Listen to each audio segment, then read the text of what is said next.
Ensonga za Museveni okweremeza mu buyinza amanyi bulungi ebikolobero bye byazza akola okuva lwe yali nga tannaba na kukwata buyinza nga pulezidenti wabula ng'akyaweereza mu gavumenti ez'abakulembeze abaaliko. Kuba Museveni okufuuka pulezidenti yasooka kuweerezaako mu gavumenti eya Amin, ey'Obote, gavumenti awo ze yajjanga aweererezaamu ng'azitabangula nnyo okukyayisa abakulembeze abaali ku ntebe ebiseera ebyo, nga missoni ye gy'anoonya Abannayuganda bakyawa abakulembeze abo. Kyova olaba nti ne gye buli eno olunaku olwaleero bakulojjera Amin ng'eyali omukulembeze omuzibu ennyo eyatuuka n'okupaatikibwako nti yali ali abantu. Oyo yenna yabanga blackmail wa Museveni okusiiga enziro abakulembeze abo alabike nti Bannayuganda babakyawa. Mwanyi Museveni olw'okuba nti yali mu gavumenti ezo nga mwaweerereza ng'anoonya ekkubo wanaayitayo okwegulira obuganzi mu Bannayuganda, naye yakitegeera lunye nti nno baali Bannayuganda nga tebamwagala. Weewaawo baakyawa abakulembeze bali abaaliwo naye tebamwagala. Kyova olaba nti ne bwe yajja mu kalulu okwesimbawo ku ntebe ennene ey'obwa pulezidenti yafuna akalulu kamundoza kaali kake yekka olwo ne mukyala we teyamulonda kuba naye yali takkiriza nti asobola okukulembera eggwanga Uganda. Bw'atyo yakozesa engeri y'ekimpatiira n'alimba Abaganda n'abagamba nga bw'ayagala okulwanirira akalulu ka muganda munnaabwe Kawanga Ssemwogerere ebiseera ebyo eyali awangudde akalulu ako Obote n'akabba. Museveni bw'alimbalimba abantu nti agenda kubalwanirira akalulu kaabwe kabaddire, bwe batyo baamwegattako nga bo balowooza nti bakolaganye n'omuntu agenda okubayamba aleete Omuganda akulembere eggwanga kubanga yali awangudde akalulu. Bw'atyo Museveni yasala olukujjukujju okutuusa lwe bawangula olutalo olwo. Najja n'alimba abantu nti agenda kukulemberayo emyaka 4 gyokka asooka abeeko by'atereeza, n'oluvannyuma ategeka akalulu ka bonna Bannayuganda baddemu beerondera omukulembeze. Kumbe kye bataamanya nti beereetedde ekizibu ekitagenda kuvaawo, n'olwaliro ekikyafutufutu baddeko emyaka kati 38. Bannayuganda balowooza nti baafuna independence era nga balowooza nti kati Uganda ggwanga eryetongodde eryekolera ku nsonga zaalyo. Naye ne gye buli eno Museveni ebikolobero byakoze ku Bannayuganda bikulaga bulazi nti Bannayuganda bakyali basiba emikono era Uganda teri independenti. Kyova olaba nti ebintu ebisinga obungi tukyatambulira ku nfuga ey'Abazungu. Bali bamuwa buwa ensimbi nti kati atufugire ku nkola ezaabo bo ze baagala kubanga bakimanyi nti basigala batufunamu. Kyova olaba nti ebyobugagga by'eggwanga Uganda bibbibwa nga bitwalibwa emitala w'amayanja, bo babifunamu ensimbi empitirivu obungi, kyokka Bannayuganda ne babeera nti tebabiganyulwamu. Vidiyo yino otegeera obukyamu bwa Museveni na lwaki musajja mubi atasaana kwesembereza era nga Bannayuganda tusaanire tukwatire wamu tumugobaganya ave ku ggwanga lyaffe. Embeera enyigiriza abantu mu mbeera ereetera abantu okuwandawanda n'ebintu ebifaananako ng'ebyo. Ojjukira bulungi nnyo nti Obote yajjako eyali pulezidenti mu biseera ebyo eyali owekitiibwa Ssekabaka Muteesa n'amuggyako mu 1964 n'abolishinga ne constitution gye baali bateekawo constitution gye twali nayo mu kufuna obwetowaze n'ajja abolishinga n'atondawo eyiye mu 1966 gye bayitanga Pigeon Hole Constitution.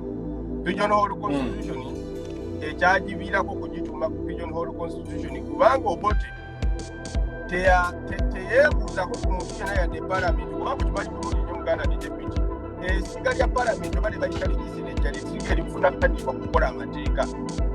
Kakati Obote yatuula ewaka ng'alina binayinza eyali omuyambi mu biseera ebyo n'awandiika ssemateeka. Bwe yawandiika ssemateeka ye gyalaba emujyamu emuwa amaanyi gonna nga tewaliwo talina challenge yonna eyinza kumutalinga mu authority ye. N'akola ku ssemateeka n'akwata ssemateeka kukiza ssemateeka nagera n'aziteeka mu Pigeon Hole z'ababaka ba palamenti ezandibadde nga lugo. Ababaka ba palamenti bazite Pigeon Hole. Ababaka ba palamenti bagenda okubeera ku makya basanga gundi constitution empya ebateereddwa mu Pigeon Hole zaabwe era gwe kwaba okugituuma Pigeon Hole Constitution. Era olumaluma lw'okubeera nga yali amaze okuwanganguza Ssekabaka Muteesa. Era bwe twavaawo ne tugenda ku Amin okugira bulungi nnyo ate Amin naye bwe yakola n'akolaku Obote ng'agenze mu lukuŋŋaana lwa Commonwealth e Singapore ne bamugamba nti awo manyi nti eggwanga balituti eggwanga tutawana kudda kakati Uganda erina pulezidenti mulala. Amin n'atwala obuyinza n'afugira eggwanga ku mukono ogw'ekyuma paka okumala emyaka 9.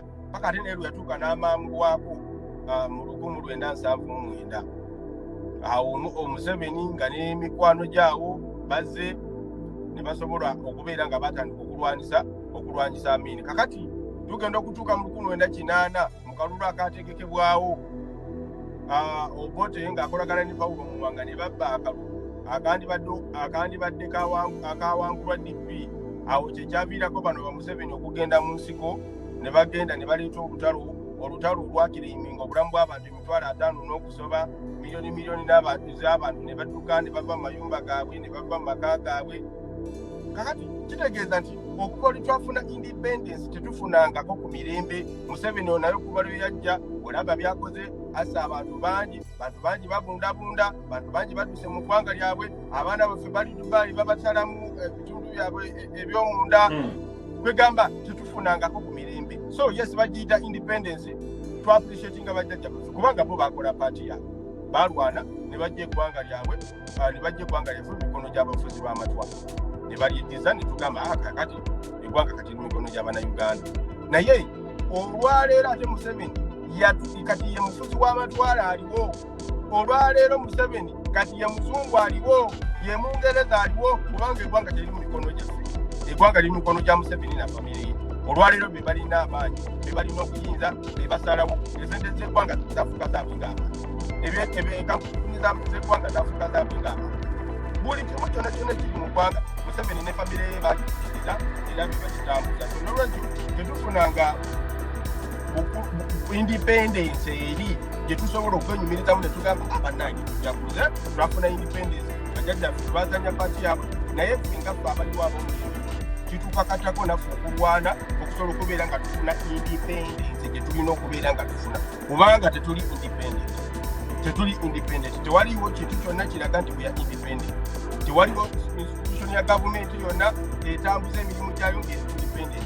Buli institution ya gavumenti yonna eri captured by Museveni. Yakapitalinga kooti, nakapitalinga amagye, nakapitalinga polisi, nakapitalinga central bank, nakapitalinga buli kimu. So mwana taata ombuziza nti lwaki ombuziza nti tuli wither independent. Munange tetuli independent. Newankubadde Yesoni Pepa bajjajja baffe bazanya paati yaabwe, Babendikito Kiwanuka, Bassekabaka Edward Muteesa, Obote n'abalala, naye as now tetuli independent. We are under colonialism of Mr. Museveni and his family. Alright, olowooza n'abazungu nabeera siko bateeka kubeera bw'otunuuliramu engeri ebyobufuzi gye biddukanyizibwamu sina mu Uganda mukabula on the African continent, era ogenda okulaba nti omukono gw'abazungu mu mawanga gaffe gano ate nagwo munene nnyo. Ani kakati abazungu kyolina okumanya, abazungu banoonya we bafunira. Era kyobola ebiseera bisinga obungi bwe ndaba abantu nga balina ensobi mu bazungu mbeewuunya. Lwaki? Nti omuzungu naddala Obumerika bano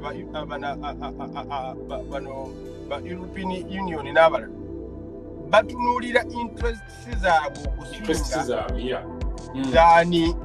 than human rights violations oba ebintu ebirala. Njagala nkuweekeza, tubadde wano mu diaspora okumala ebbanga ddene nga twekalakaasa nga tugezaako okulabisa ebikolobero Museveni byakola, ekita abantu, ekiwamba abantu, okusibira abantu obwereere, corruption n'ebintu ebirala bingi nga tugezaako okubirabisa. Tetulina wabona bw'omanyi bwe tutatuuse. Buli mulyango gwonna ogulina okukoonebwako tukukoonyeko.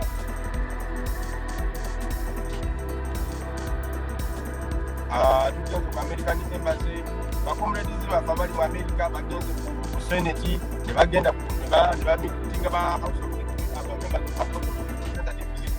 ne bamitinga buli wamu United Nations, IMF, World Bank, Arabia. Amupyo tugenda okulaba nga dictatorship ya Museveni. Tugendako okubalaga bannange omusajja gwe mukolagana naye tali innocent nga bwe tukirowooza. Omusajja gwe mukolagana naye ensimbi ze mumuwa azikozesa ati kulwanyisa ffe. Ensimbi ezandikozesebwa okukulaakulanya obulamu bw'Abannayuganda, Museveni azikozesa ate okusobola okubeera ng'ate atuopuresinga, agula byakulwanyisa, agula tiyagaasi, agula masasi, kutulugunya ffe banansi twekalakasiza buli wamu tewaliwo organization yonna eri international erina influence mu politics wa Africa gye tutatuuseeko twekalakasiza ne tutuuka paka ku Senate twekalakasiza ne tutuuka paka ku House of Representatives mu America twekalakasiza paka ku European Parliament twekalakasiza buli wamu nero laba abazungu babadde tebasobola kubadde tebavaayo kubako kyebakola kirina muzinzi era okujjako a few times lwe bavaayo ne boogerako some condemnation ne bateekawo just condemnation messages, we condemn this, we condemn that, ninga kikomaawo naye bwe baayisa juuteeka ly'ebisiyaga mu palamenti ya Uganda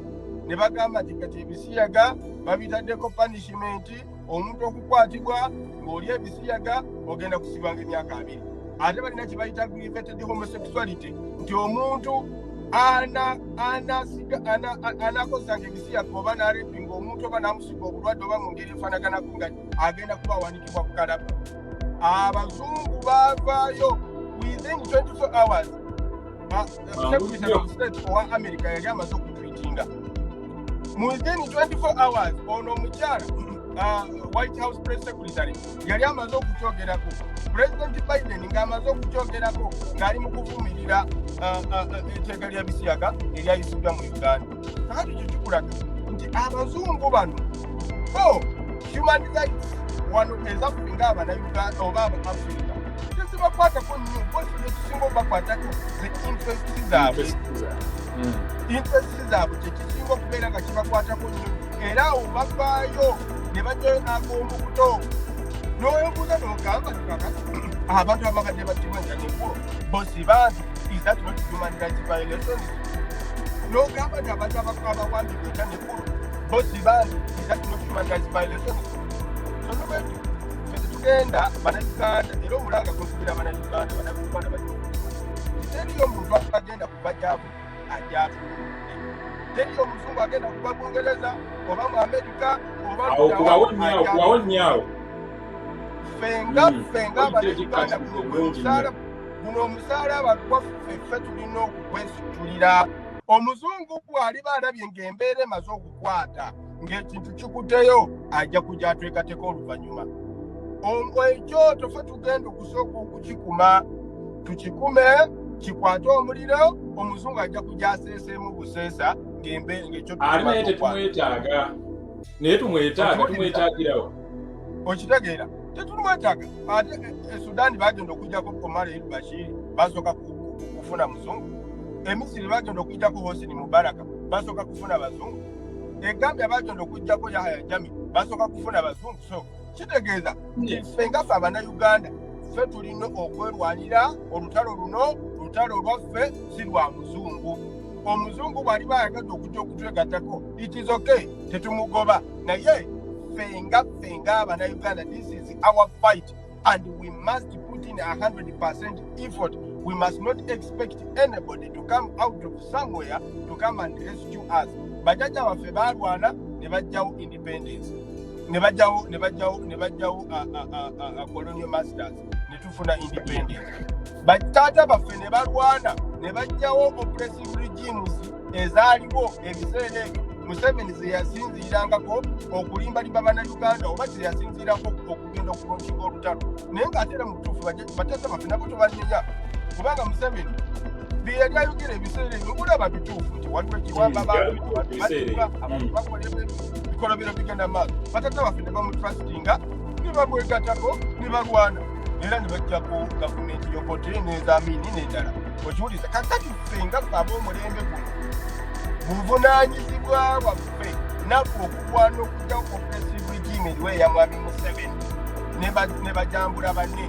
Era olwaliro okuzepi bw'otuula ne jjajjaawo akugamba nti amunaye twalwana ne tujjawo Abangereza kubanga ne tuliza mikono gy'Abannayuganda. Kitaawo n'agamba amunaye twalwana ne tujjawo Obote ne Bamini abaali batulugunya abantu. Kaakati gwe olwaliro gwe tolina ky'osobola kwogera kubanga omusajja atutudde nako emyaka 40.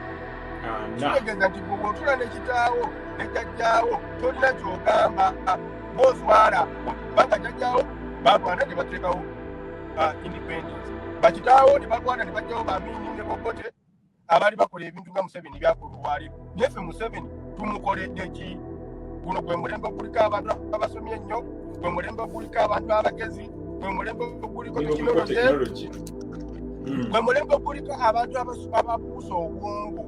So nolwekyo we are failing as a generation, but of course we know that it is never work in the back to get rid of a dictator, especially a dictator who has established himself for a long period like Mr. Museveni. But we know that we have also seen worse dictators than Museveni that have failed.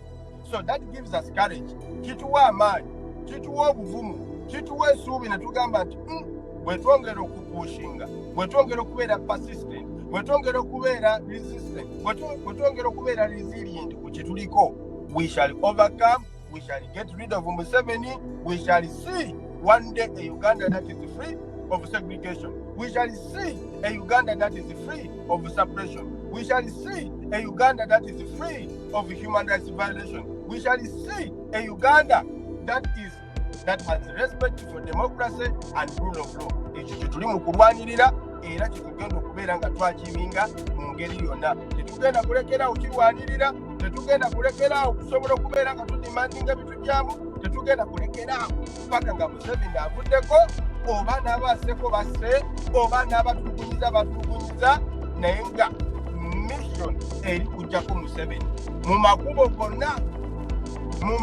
gonna tetulimite kukubo limu babiri wabula amakubo gonna. Jadayive nga sinnaba kugenda ku nsonga ya Honorable Tamaguzi kansooke mbeeko kempisaawo akatonotono. Show zino ezimu nzikola mu Luzungu, ezimu nenzikola mu Luganda. Ey'olwaleero tugenda kuba tumikisinga mu Luganda. Naye mbadde nsaba kuba waliwo comments zentera okulaba nga the criticize these shows. Nandisabye nti omuntu yenna ali eyo nga osobola okutuyambako n'ovaayo naawe n'otandika okubeera ng'ogattako ettaffaali mu lulimi olulala, kuba we are over 56 tribes in Uganda. Tusobola okukola show zino mu Lumasaba, mu Nyankole, mu Luzungu, mu Luganda, mu Lusoga, mu Lucholi. Osobola okukola mu Luluwo n'okukwatagana n'Abaganda baffe abava mu North. Osobola okukola mu Nyankole n'okukwatagana ne Baganda baffe abava mu West.